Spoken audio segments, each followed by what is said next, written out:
My name is Holly McComber. This is my yard, and I really like to garden. And I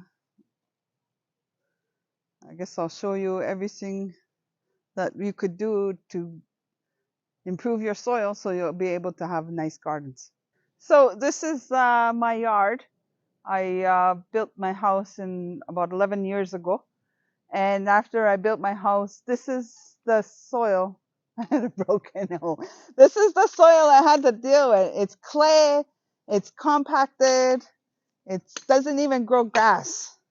You know, it's very, it's, it's, like I look here, I grew some daikon radish to try to improve the soil, but even the radish wouldn't go through the soil. So I'll cut this back. It'll grow, be some green manure. I'm going to save the seeds so I could have more radish and then continue around my little circle here. I have a little bit at a time. I have it all planned out. I'm going to have no more soil. I'm going to have garden, getting rid of the grass. As I mentioned, the soil was really hard, so it's all compacted.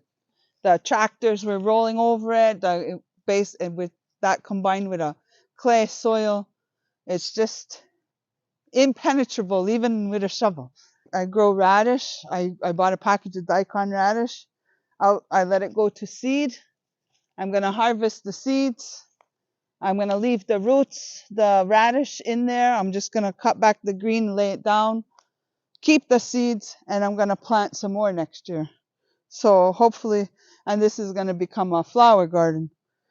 This, I already went through this process over here, and I worked on it a little bit more. And this is going to be for squash.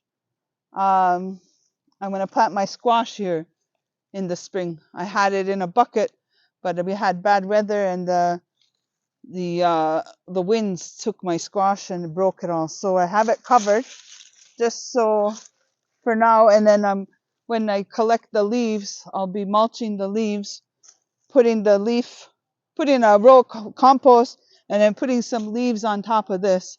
And then I'll put the branches back on so the leaves don't blow away over the course of the winter and spring. Well, that's food for the insects, the worms, and all our little friends here in the soil. You have to feed them and invite them into your garden and make it a nice habitat, and they're the ones that help build the soil. Um, they they cycle the nutrients. They provide the nutrients to my trees, and the nutrients will be providing the nutrients for my squash next year when I plant it here. And I'm just gonna let it go all over. The soil we looked at earlier, compacted, hard, clay. Like I'm gonna make a pot with it, clay. Everything, my whole yard was like that. And I slowly worked it, adding more compost and creating the compost facility. I think I did it for myself, just so I can do this, because I think my passion is gardening more than waste management, but gardening and composting go hand in hand. So I started work. I didn't dig into the soil. I laid cardboard down and then wood chips to kill the grass, and then I added compost. I put a compost, then the cardboard, then the wood chips to kill the grass, and then the next year I grew my first crop. It was smaller, and you always do start small and then continue. That's the way to make sure you get it done. And then I continued to grow, because I have corn here, and it was always sunflowers, but now it's nice healthy soil, so I can grow corn now. And corn is very takes up a lot of nitrogen, so I add compost in the spring before I grow, and in the fall I'll lay compost when this all comes down. After, I guess I'll leave it up for Halloween or whatever, then I cut it down. I'll put the compost, some fresh compost. I'll break this up. I'll put it in a bucket with a little weed whacker, shred it up a little bit with some leaves. put the leaves, and then I'll cover it with the stalk so the leaves and everything just stays in place. Yeah, diversity is important. It cuts back on insects.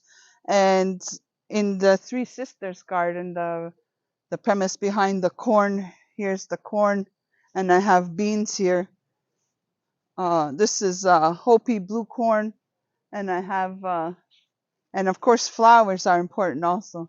I have Seneca cornstalk beans growing on my corn. So the bean will fix the nitrogen and provide nitrogen when the bean plant is, after I harvest the seeds, I'll cut the plant and it fixes the nitrogen in the roots, but also it's all inside the plant stem. So I cut the plant stems down and I just sprinkle it around too on the garden, and then the nitrogen will go back into the soil. Navajo blue corn, it was a seed that was shared with me from a community member, and I like to grow traditional seed, and to be able to share it. I receive seed from Compost Council of Canada. When we do our compost giveaway in the spring, we give away the seeds, but we also give away our traditional seeds that we have in the community, like the blue corn, and as I mentioned, the Seneca cornstalk bean here, beautiful pinkish red. And then over here, I have turkey craw, which was a bean thought to be extinct, and then they found it existing. And this one is similar to the Seneca cornstalk, but it's a brown color. So these are like soup beans. You could use them in baked beans. You could put them in anything you use beans.